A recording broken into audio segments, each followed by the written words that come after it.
Okay, so in this video, we're going to be talking about 4 ways to fix badly shot footage in post. Now, obviously, you always want to try your best to get your footage looking as best as possible in camera, on set, so that you don't have to fix it in post, like they say. But there are always those situations where something happens, there was something you didn't notice, something unexpected happens with your camera, your exposure, or something like that, and you have to be able to fix it in post. So we're going to talk about a few different ways that you can do that, taking care of footage that you somehow maybe messed up on in camera, and we're going to get it right in the editing software. So the first way to fix your footage in post, and honestly this is probably the best way, is just to go through each clip and find the best parts. You can actually get away with a lot of things by doing this, by just going through and finding the moments that work inside of each clip. You might have an entire clip that's shaky or noisy or something's wrong with it, and if you just go in and find the moment that happened to work where the camera just stayed steady for just a little bit, long enough to get the clip that you need, you can actually bypass a lot of issues there. I've done quite a few travel videos with iPhones, and with iPhones, sometimes the footage doesn't always work out the way you want it to. The exposure might get messed up. Little things happen here and there that you can't really account for. And I've had a lot of people asking me, how did you get the iPhone footage to look so good? And the honest answer is that, well, I just go and I shoot a ton of footage, and then I take only the very best pieces, and that's what I put in the final clip. So you can actually solve a lot of problems with this alone. So for example, with this clip here, I've got a clip shot on an iPhone here, and the movement just doesn't really feel good. It's a little bit shaky at the beginning. There's a few moments where the exposure kind of changes, where I kind of reset to do another take. But then there's this moment right here where suddenly this guy just walks into frame and everything's smooth and perfect. And then right at the end, it kind of gets shaky again and things get messed up. So what I would do here is I would go through and find that moment, cut through all of the stuff that's shaky, where things aren't working, and right where it smooths out and this guy starts walking into frame, that's where I'll start my clip. And I can go from there to about right there, and now I've got a really nice clip that looks really smooth. Nobody needs to know that I did a bad job shooting it at first, but only that I got that moment and it worked out.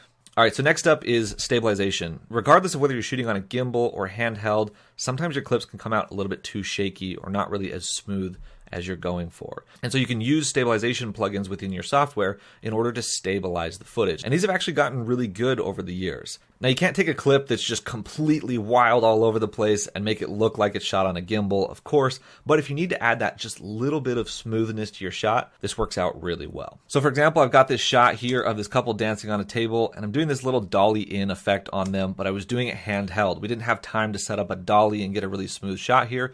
And besides, anyway, I like the handheld natural look for this video. It made sense. However, this clip just came out a little bit too shaky and a little bit over the top. So what I'm going to do here is I'll go to my effects and I'll add in Premiere Pro Warp Stabilizer, and you'll have a similar plugin in other editing software as well. Like pretty much every editing software has something that allows you to do this.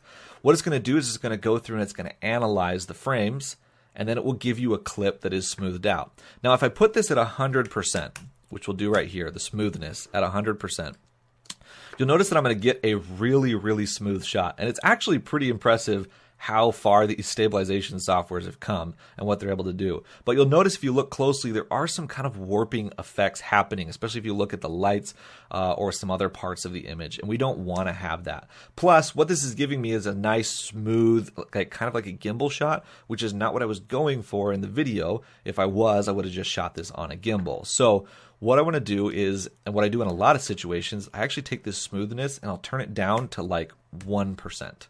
Okay? And that seems like really low, but it's usually just enough to give me just the right amount of stabilization that I want. And I could find a clip in there that works, if I extend this a little bit further. So I don't want something that's going to be overly smoothed. I still want it to have that natural handheld look, but by bringing the smoothness down to 1%, I'm able to get a shot that is still looks handheld, but is a little bit smoother and just a little bit nicer for the video. Now, another thing you can do with stabilization that's really handy is if you're shooting a wide landscape shot and you shoot it handheld, but you want it to look locked off like it was shot on a tripod, you can actually do that as well. So in this instance, I was shooting this image of this barn. I wanted to get a nice locked off shot, but I didn't have a tripod with me, so I just shot it handheld.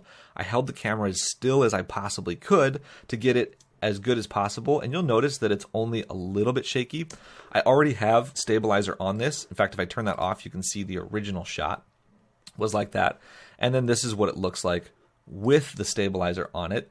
It's a lot smoother, but it still has that movement. So if I want this to look locked off like a tripod shot, all I have to do is come in here and change smooth motion over to no motion. Now in Final Cut, this is going to be called tripod mode. In Resolve, this is called camera lock. It might be called something different in your software, but it works the same way.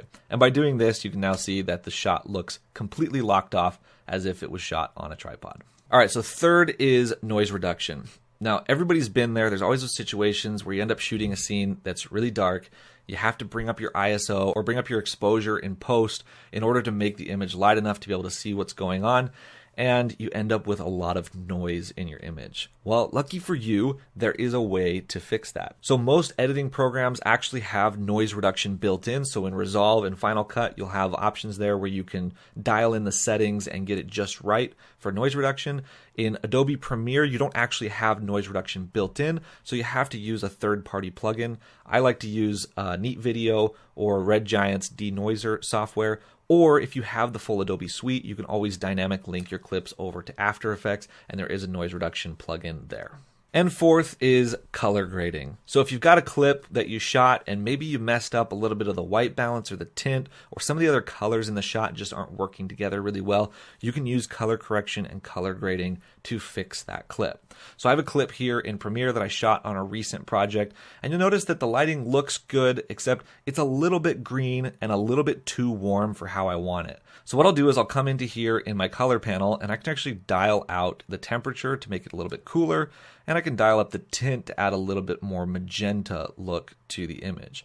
And notice that just by doing those two things, I've taken the image from looking too green and too warm to looking a little bit more natural and normal. Now there's a lot more that you can do with this. You can change the colors of things. You can obviously with color grading add a more creative grade to your images, and a lot of times that can solve a lot of problems. Now ideally you want to get your colors right in camera, just like with all of these things, but color correction and color grading can be a huge help when it comes to solving some of maybe the color problems that you had on set. All right, so there you go. There's 4 ways to fix badly shot footage in post. Again, like I said earlier, you always want to try to do these in camera and get things right before you're coming into post. Ultimately, you'll get a better image by doing that. But in some situations, you don't always have the option of doing that. Something happens and you've got to know how to fix it in post. So there's a few ideas for how you can use your software to solve those problems that you maybe had on set and get them taken care of in your editing software.